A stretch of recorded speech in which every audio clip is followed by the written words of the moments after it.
It's my honor to introduce and welcome Mr. Gopal Amir Yaffa, a visionary and compassionate leader in the global yoga community.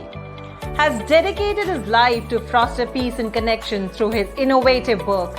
Starting his journey as a teenager, he found his calling in yoga and meditation at the young age of 14, which deepened during his 10 years as a Hindu monk at the Shivananda Ashram. Since 1995, he has been teaching yoga to both adults and children, expanding the ideas of inner peace into a large mission of global harmony. His passion for making yoga more inclusive led to the opening of Yoga Le Shalom, Yoga for Peace Center in Tel Aviv, where he advocated for yoga's potential to cultivate world peace. His most groundbreaking work is the creation of Rainbow Yoga, a transformative practice that moves beyond the individual, making yoga social, interactive, and inclusive. This revolutionary approach has touched lives worldwide, emphasizing community, love, and connection. Alongside his beautiful family, he is on a heartfelt mission to inspire a social evolution rooted in kindness, compassion, and inclusivity for all human beings, both human and animal, guided by the mantra, "Be the change you want to see in the world." He continues to lead with love and purpose, spreading light wherever he goes. So, ladies and gentlemen, please put your hands together to welcome Mr. Gopal Amir Yaffa. Gopalji, whole stage is yours for the topic Cultivating Inner Peace and Serenity Through Spiritual Meditation. Over to you. Next 13 minutes are yours.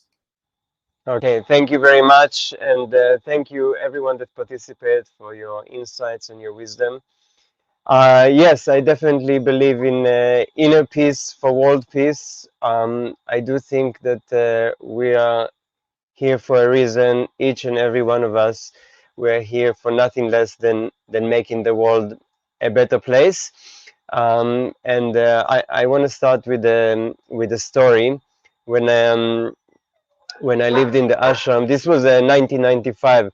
A beautiful lady from the United States was staying for a few weeks in the ashram, and we became good friends. And she shared with me that she is on her way to Jordan in the Middle East to be the private yoga teacher of King Hussein and the royal family. And she went on her way and was teaching yoga to King Hussein. And amazingly, after a few very short months, King Hussein's attitude towards the Middle East situation changed completely. And Jordan made peace with Israel, which is a peace that we still have today.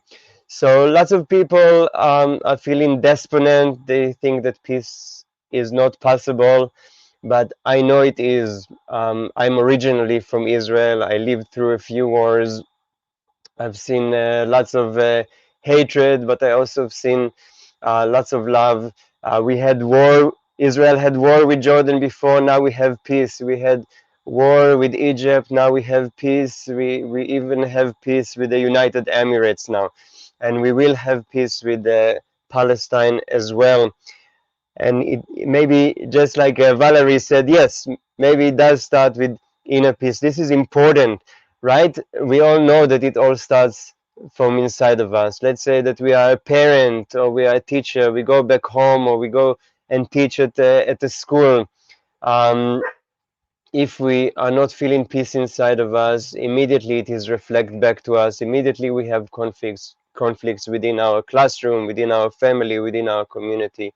If we approach with inner peace, very quickly this peace spreads to our families, to our communities, and yes, to the whole world. So those panelists before, you were right, it does start from inside of us, each and every one of us. We do need to do the inner work for our own inner peace, but it cannot stay there. What's the use of yoga, of meditation, if it's just for us? It is not. This is to be shared. It is to be spread around, because the question in all of this is why? What for? Yeah, why just to close our eyes and feel peaceful? No, the real joy in life is when we can share this peace and happiness with everyone. So I really see yoga as a journey to go beyond the individuals. I see it as a way to connect our hands and our hearts and bring peace. And this is what I have done when I came back from the ashram back to Israel, is create yoga specifically for peace. And in my yoga classes, retreats, teacher trainings, we don't do yoga just on our own in our own cave or on our own yoga mat. No, we are entering the rainbow yoga circle. We connect to our neighbors, to our friends, to our family. We expand our hearts, and this is where the transformation happens. So just as much as it is important to go within, it is also important to expand and connect to everyone and everything around us. This is at least as much real yoga as to go within. Yeah. So it's like we are like amoebas. Yes, there are times to go within, and there are times to go out and connect with everyone. This is the rhythm of life of the universe. This is how I see yoga as a power to transform the world. So yes, also times are changing, and maybe yoga was before more individual as people lived in smaller communities, but now we are in a global world, and yoga can evolve. So for me, yoga is a tool. It is not a goal on its own. It can be a tool for you to be um, healthier and more fit, or for your mental health, like we heard here before, but it is also a tool for not just for inner peace but for world peace. Yes, so I think we can all contribute with our yoga in this way, and create transformative experiences in our classes. And we do have this job as yoga teachers, as our social structures have broken down. We don't live in villages anymore. We don't all have grandparents and wise people and gurus around us. It does fall maybe on every yoga teacher in the world to be more than a yoga teacher, to also be um, a bringer of peace, whether it's being a psychologist or a priest or a rabbi or whatever. More than just teaching yoga, we are here to really help people in their life. And yes, so when I teach yoga, I teach more than stretches. And when you teach yoga, you teach more than stretches. We teach world peace. It starts from within, but it doesn't end there. And in my journey of bringing peace, doing peace work in Israel between Israelis and Palestinians and all around the world, what came to me as the most important and effective thing in bringing peace is in this one word: it's education.